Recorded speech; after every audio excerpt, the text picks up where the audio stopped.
Salut à tous les amis, j'espère que vous allez bien. On se retrouve aujourd'hui pour une nouvelle vidéo. Eh bien, nous allons traiter de toute l'actualité du Barça. Donc, en ce lundi 5 février, on y va, on commence. C'est parti. Alors juste avant, petit instant promotion. Mon partenaire Maillot met en avant des promotions de maillots répliques de bonne qualité. Donc profitez-en pour vous faire plaisir. Il y a des promotions assez dingues. Donc faites-vous plaisir ou faites plaisir à un proche tout simplement. Et si vous avez des questions, je suis disponible en message privé sur Twitter. Allons-y pour la vidéo de la journée d'actualité. On commence par le cas Victor Roque, qui, comme vous le savez, a terminé le match contre Alaves avec un but une nouvelle fois, mais également un carton rouge à la suite de deux cartons jaunes, dont l'un était assez scandaleux, il faut le dire. Donc le Barça a donc prévu de faire appel de la décision de suspendre pour un match comme il l'est prévu pour les joueurs qui prennent deux jaunes, Victor Roque. Donc le Barça a également entre ses mains les audios qui ont été effectués, enfin les audios des arbitres lors du match, lors de la décision, et ces audios sont assez clairs. Il y a grosse erreur de l'arbitre. L'arbitre s'est trompé et donc le Barça demande le retrait de ce carton rouge. Donc il faudra suivre la commission d'appel d'arbitrage. Il faut savoir que le Barça joue son prochain match contre Granada à Montjuïc dimanche prochain à 21h. Donc d'ici là, il y a encore le temps, mais le Barça va bien faire appel de cette décision. Ça a été d'ailleurs annoncé par Xavi en conf de presse et par Deco également juste après le match. Donc voilà pour le sujet Victor Roque, qui a déjà quand même bien commencé son arrivée à Barcelone, où il s'est bien adapté, avec déjà 2 buts en 92 minutes de jeu, ce qui est quand même plutôt pas mal pour le jeune Brésilien. Ensuite, on va parler un petit peu d'autre chose. Alors, il y a beaucoup de sujets qui sont en ce moment évoqués à Barcelone, avec évidemment le cas du prochain coach, le cas également des joueurs à faire partir, à faire rester, etc. Bon, Laporta, il a été interviewé par RAC1, la première radio de Catalogne en termes de football.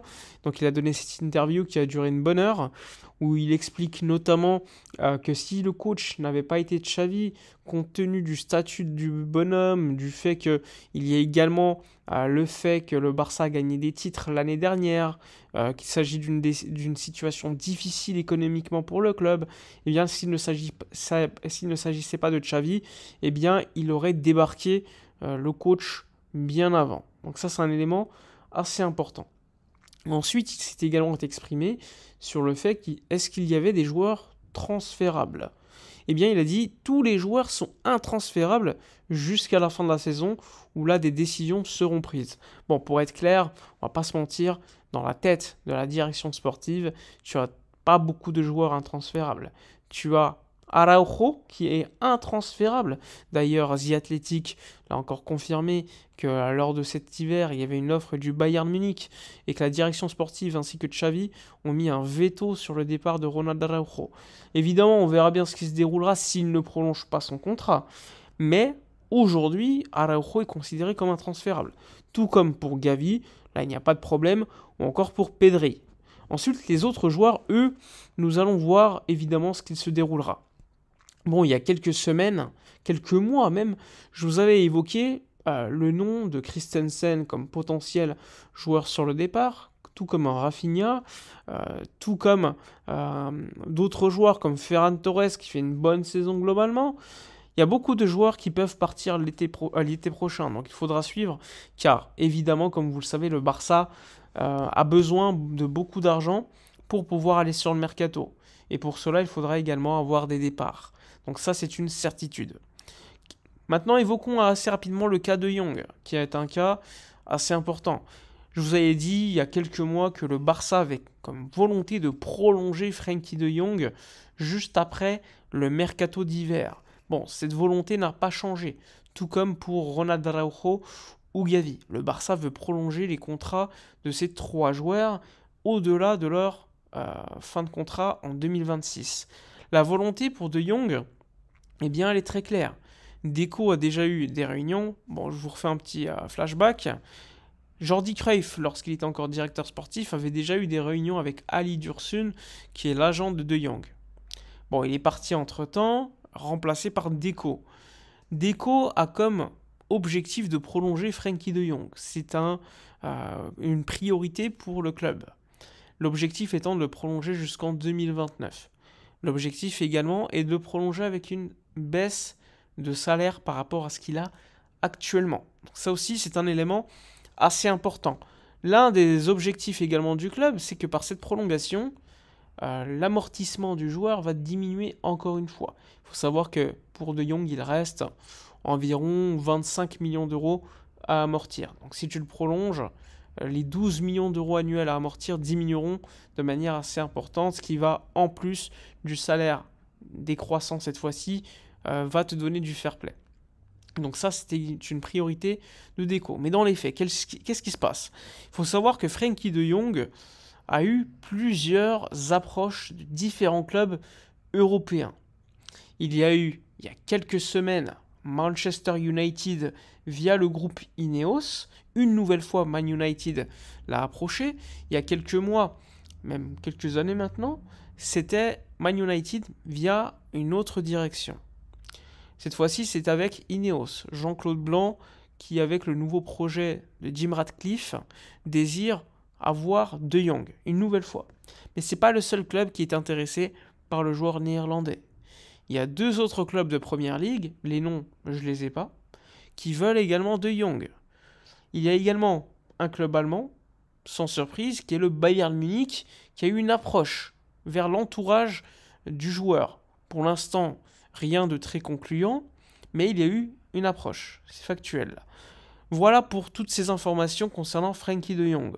Pour l'instant, il est très tôt pour dire ce qu'il va se passer concernant son avenir, mais ce qui est clair, c'est qu'il y a une volonté du Barça de le prolonger, comme il y a une volonté de différents grands clubs européens de pourquoi pas le faire signer. Le Barça le sait, il y a un contrat jusqu'en 2026, il faut agir rapidement ou le vendre l'été prochain. Donc ça, c'est très clair pour le club qui pourrait également économiser un salaire s'il y a départ. Et s'il y a prolongation, eh bien, tu baisses également le salaire et tu gardes un joueur de grande qualité. Donc ça aussi, c'est clair. Donc De Jong, lui, veut rester à Barcelone. Il l'a déjà exprimé plusieurs fois, mais évidemment, Ali Dursun, qui est l'agent, il va vouloir améliorer le contrat du joueur, qui a déjà un contrat assez bon. Même si, il faut être honnête concernant le cas de Jong, c'est un joueur qui a eu un contrat avec un bas salaire lors de ses 2-3 premières saisons, et ensuite, pour récupérer ses bas salaires, a eu des salaires très très élevés. Mais quand tu fais une moyenne de ce qu'il touche sur l'essentiel du contrat, ça reste un contrat qui reste dans la norme pour un joueur comme De Jong. Maintenant, l'objectif du club sera quand même de diminuer les émoluments du joueur par rapport à ce qu'il touche actuellement, ce qui est logique, tout en restant rationnel. Ils ne vont pas lui offrir une baisse de salaire à 2 millions d'euros, par exemple. Ils vont essayer de lui proposer le meilleur salaire possible dans les conditions du club. Donc il faudra suivre également le dossier De Jong avec beaucoup d'intérêt. Moi, j'écarte rien pour l'instant, beaucoup trop tôt, mais il y a quand même des choses qui se déroulent en coulisses pour le prolonger. Voilà pour le cas de Jong. On verra bien ce qui se déroulera concernant les autres noms que je vous ai cités, mais je pense que Gavi, Pedri ne bougeront pas et sont peut-être les seuls joueurs intransférables de manière sûre. Pour les autres, je n'ai aucune certitude concernant Araujo, Christensen, De Jong, Ferran, Lewandowski, je n'ai aucune certitude. Donc on verra bien ce qui va se dérouler, même si pour Lewandowski, il y a une volonté de toutes les parties de continuer, mais le salaire est quand même très élevé. Donc s'il y a une offre d'Arabie Saoudite, j'écarte pas. Si le joueur veut partir aussi, évidemment, comme d'habitude. Voilà pour l'essentiel des news de la journée. Comme d'habitude, likez, commentez, partagez. Moi je vous dis à la prochaine et d'ici là, comme d'habitude, portez-vous bien.